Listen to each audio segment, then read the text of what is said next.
de 1944, conférence de Brazzaville, jusqu'à 1960, l'indépendance du Sénégal. Tout commence en 1944 avec la conférence de Brazzaville organisée par le Comité français de libération nationale.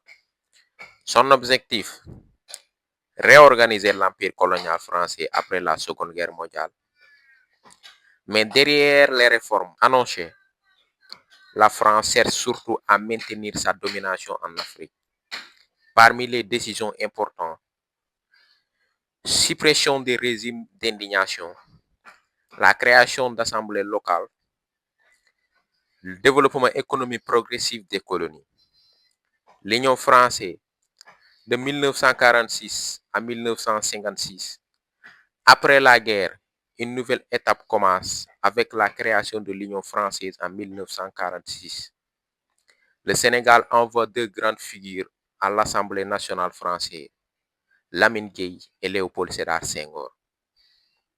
Il participe à la rédaction de la Constitution le 25 octobre 1946. Résultat, le Sénégal devient un territoire d'outre-mer. La création d'une assemblée territoriale, l'adoption de la loi Lamine Gueye, elle accorde la citoyenneté française à tous les habitants des colonies. En 1948, Senghor quitte la SFIO et fonde avec Mamadou Dia le Bloc démocratique sénégalais qui remporte les élections en 1951.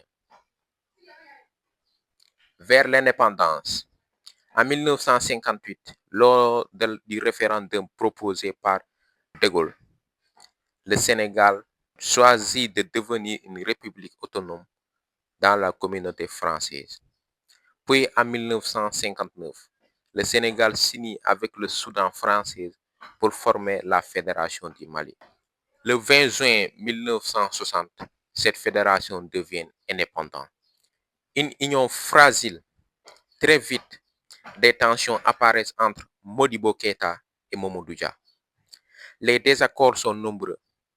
Différents politiques, centralisation contre démocratie, rivalité de pouvoir, inégalité économique. La situation dégénère en crise politique. En 1960, naissance du Sénégal. La fédération éclate en août 1960. Le Sénégal proclame son indépendance le 20 août 1960. Peu après, Léopold Sédar Senghor devient président. Le Mali devient également indépendant de son côté. Le Sénégal entre à l'ONU comme État souverain. Après l'indépendance, le pays se distingue par sa stabilité politique. En 1963, nouvelle constitution.